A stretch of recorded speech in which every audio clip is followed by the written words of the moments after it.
Bonjour peuple de Dieu, c'est le pasteur Jérémie, aussi connu sous le nom de pasteur Loïc. Nous voulons écouter la parole de Dieu pour la semaine, mais avant tout nous voulons commencer par une parole de prière.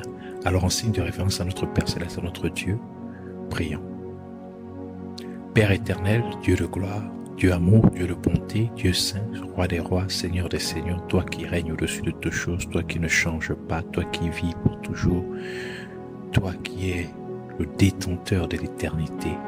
Oui, car tu donnes la vie éternelle. Nous te bénissons et nous te glorifions, nous t'exaltons, nous te louons, nous t'honorons. Seigneur, sois élevé, sois honoré et magnifié. Merci encore pour ces moments que tu nous permets d'avoir dans ta présence. Merci encore de bien vouloir disposer, Seigneur mon Dieu, au Père, notre corps, notre âme, notre esprit, afin de recevoir de toi, Seigneur, afin de faire partie, Seigneur, de ta présence et de ta parole, de ta vérité, car ta parole est la vérité. Nous venons nous humilier devant de toi, implorant ta compassion, ta miséricorde. Prions que tu puisses nous pardonner pour tout ce que nous avons pu faire, dire et penser, qui ne t'a pas honoré et glorifié. Tout ce que nous avons pu faire de manière consciente ou inconsciente, de manière volontaire ou involontaire, qui ne t'a pas honoré. Seigneur, pardonne-nous, Seigneur, lave-nous par le sang, par l'eau de purification, par ton sang, tu nous purifies, tu nous sanctifies, Seigneur, corps, âme et esprit, afin que nous te soyons consacrés, afin que, Seigneur, nos pensées, notre cœur, Seigneur, notre âme et notre esprit te soient entièrement, Seigneur, dévoués au nom de Jésus, et que tous ceux qui se lèvent contre la volonté, contre la connaissance de ta parole, tous ceux qui s'opposent, Seigneur, oh mon Dieu, au Père, la connaissance de ta vérité, soient neutralisés, renvoyés dans les gouffres de l'enfer une fois pour toutes, au nom de Jésus-Christ. Nous bénissons encore ton Saint-Nom, t'exaltons, nous abandonnons complètement l'air, l'atmosphère autour de nous en tes mains. Nous déclarons que Jésus-Christ est Seigneur, à la gloire de Dieu le Père. Au nom de Jésus-Christ, nous avons ainsi prié. Amen. Alors nous voulons continuer dans notre enseignement principal, notre thème principal, qui est le croyant et la sainteté. La semaine dernière, nous avons parlé de 3 fois saint. Aujourd'hui, le Seigneur voudra nous entretenir sur 2 sous-thèmes, c'est-à-dire l'accès au sein des saints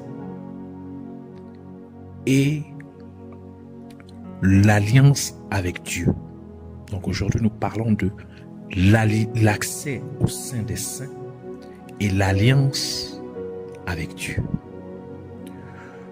Le temple de Dieu dans l'Ancien Testament était composé de 3 parties principales. La cour extérieure, aussi appelée parvis, le lieu saint et le saint des saints, qui est aussi connu sous le nom de lieu très saint. La cour extérieure ou la cour tout court ou parvis est l'endroit où le sacrificateur, c'est-à-dire le prêtre, se nettoie avant de pouvoir continuer dans les parties intérieures du tabernacle. Les sacrificateurs faisaient aussi des sacrifices dans les parvis. Exode chapitre 27 verset 9 nous dit: tu feras le parvis du tabernacle du côté du midi. Il y aura pour former le parvis des toiles de fin lin retors sur une longueur de 100 coudées pour ce premier côté. 2 Chroniques chapitre 4 verset 9 dit: de plus, il fit le parvis des sacrificateurs et le grand parvis et les portes du parvis et les recouvrit d'airain. Le lieu très saint, que l'on appelle aussi le sanctuaire, était l'endroit où se trouvait le chandelier d'or, la table et les pains de proposition. Le saint des saints était l'endroit où se trouvait l'encensoir d'or, l'arche de l'alliance, le pot d'or contenant la manne, la verge d'Aaron et les tables de l'alliance, ainsi que le propitiatoire ombragé par les chérubins.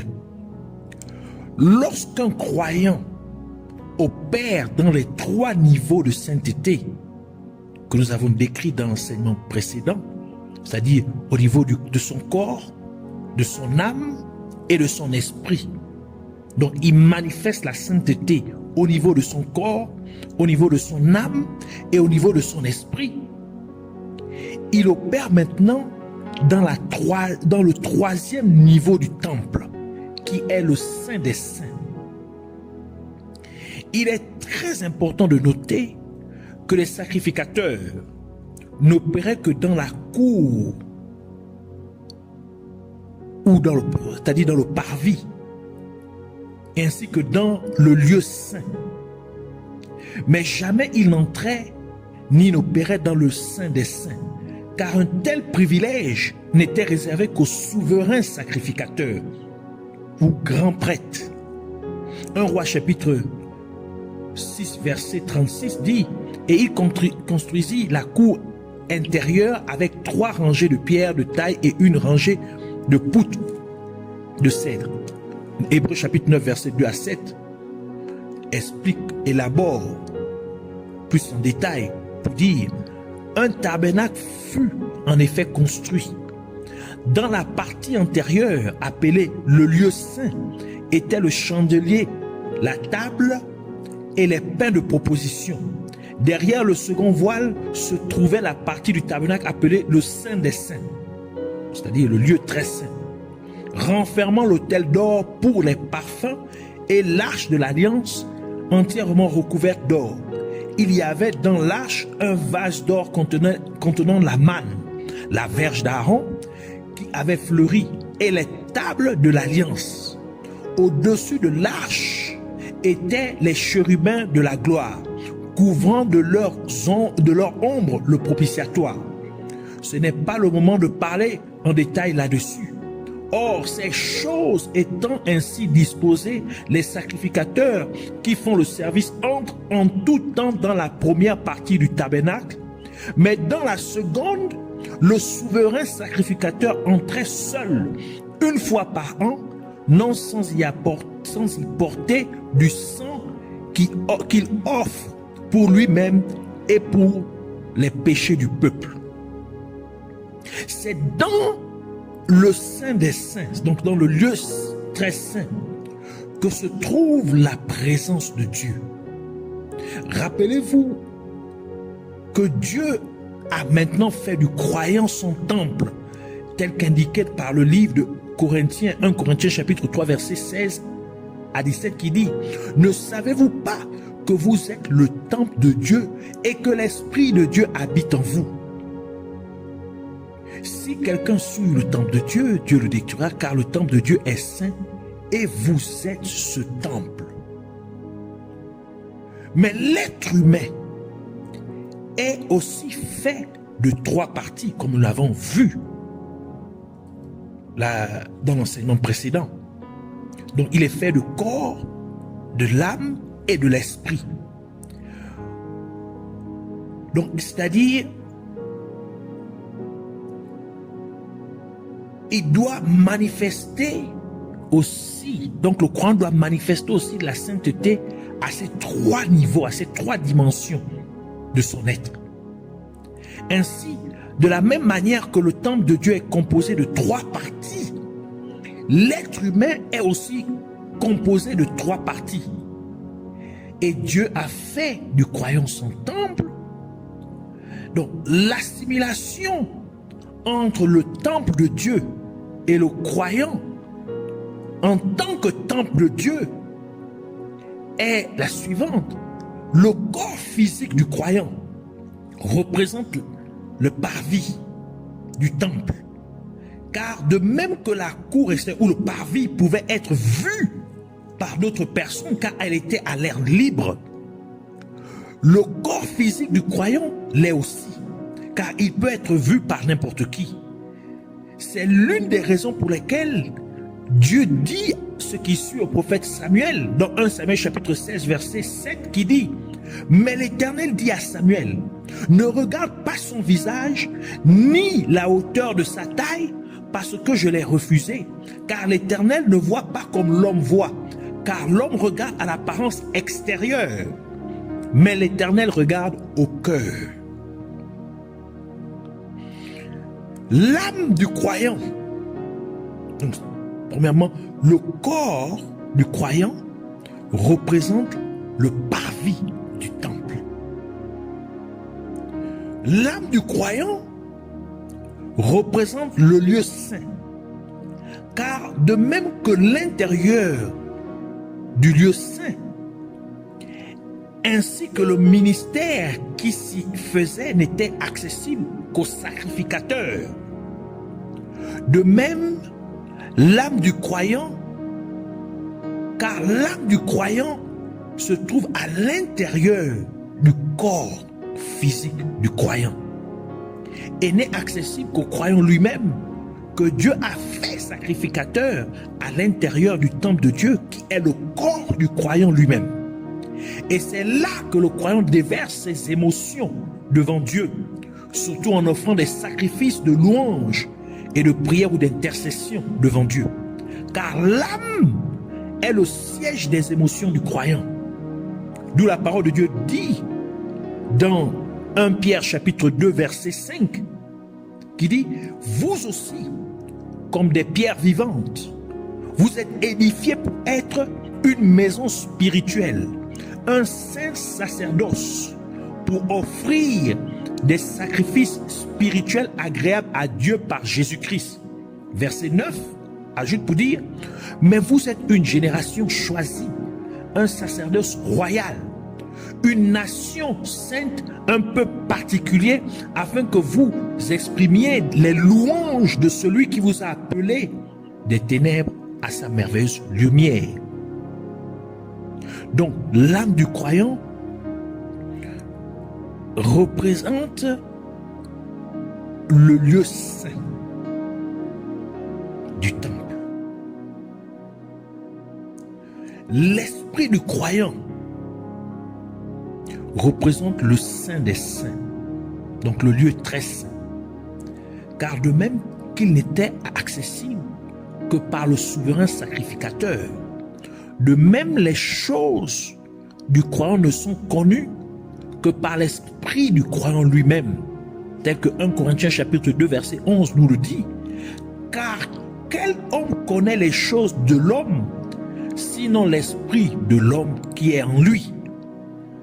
De même, personne ne connaît les choses de Dieu, si ce n'est l'esprit de Dieu.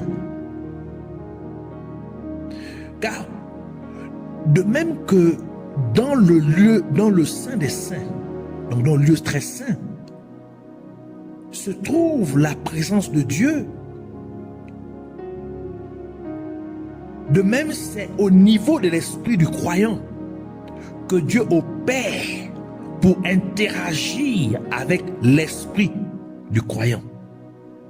C'est pourquoi la parole de Dieu déclare dans Jean chapitre 4 verset 24, Dieu est saint et ceux qui l'adorent doivent l'adorer en esprit. Dieu est esprit.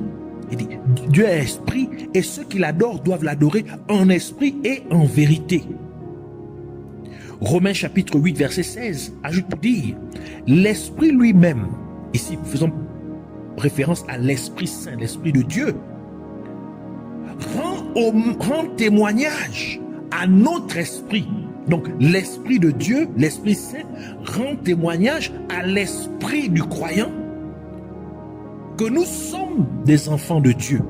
Donc il témoigne, il parle à l'esprit du croyant pour lui dire qu'il est un enfant de Dieu.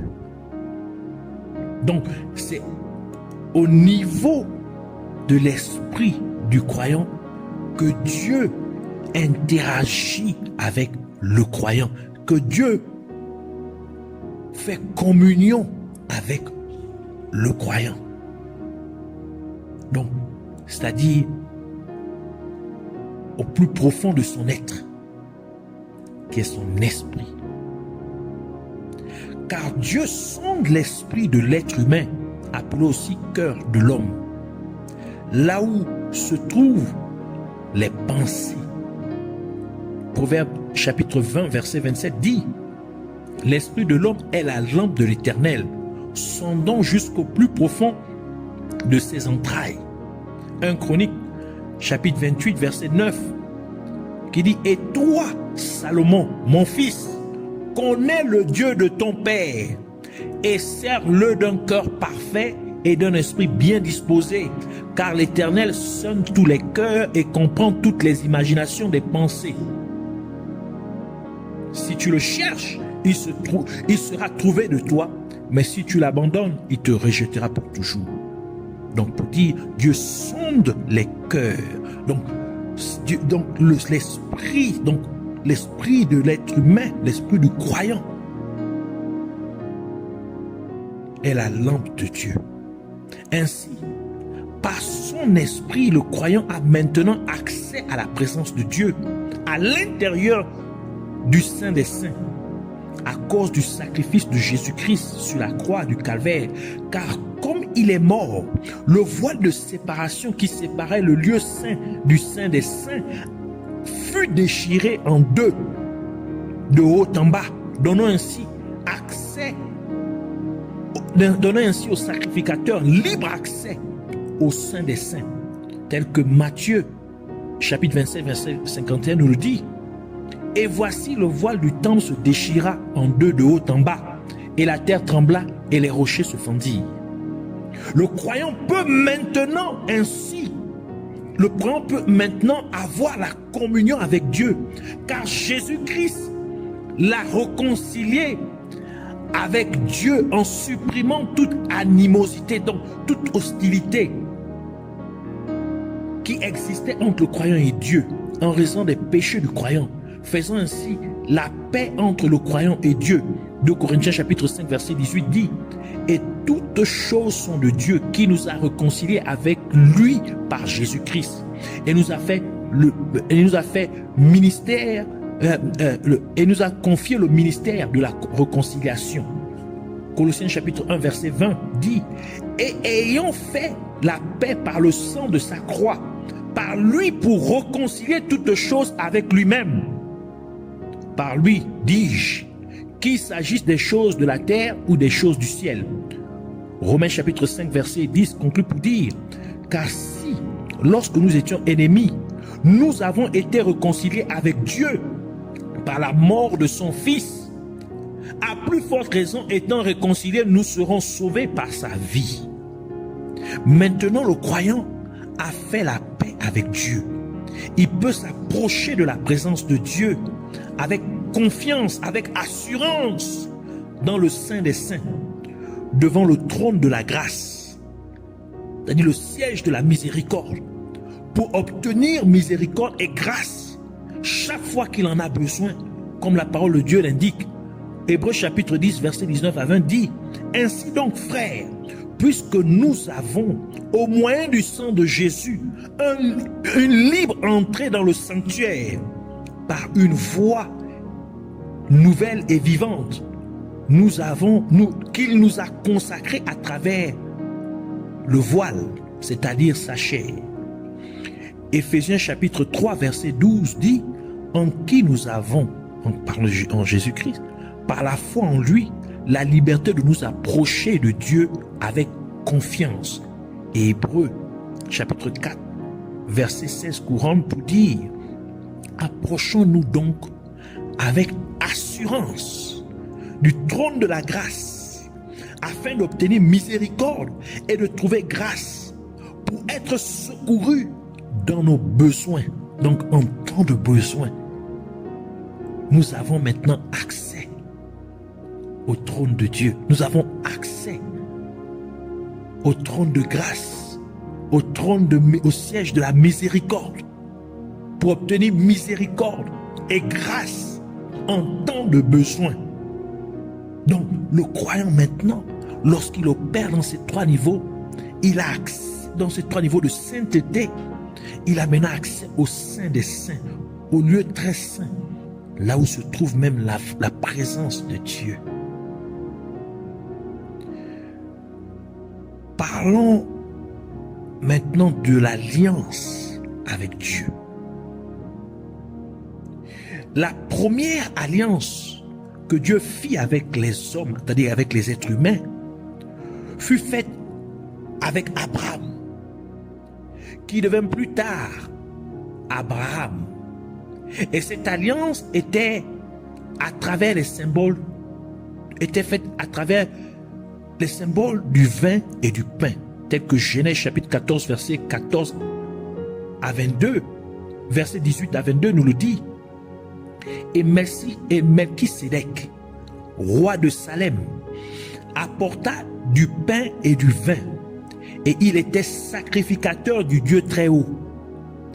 Il bénit Abraham et dit, béni soit Abraham par le Dieu très haut, maître du ciel et de la terre, et béni soit le Dieu très haut qui a livré tes ennemis en tes mains. Et Abraham lui donna la dîme de tout. En donnant le vin et le pain à Abraham, Dieu faisait la première alliance. Ici, c'est le premier testament, l'Ancien Testament, qui est représenté par l'Ancien Testament. Donc, Dieu faisait la première alliance avec les croyants, à travers Abraham, puisque Abraham était le père de tous les croyants, donc le père de la foi, tel que mentionné dans le livre de Romains, Romains chapitre 4, verset 16 à 22, qui dit, c'est pourquoi les héritiers le sont par la foi, pour que ce soit par grâce, afin que la promesse soit assurée à toute la postérité, non seulement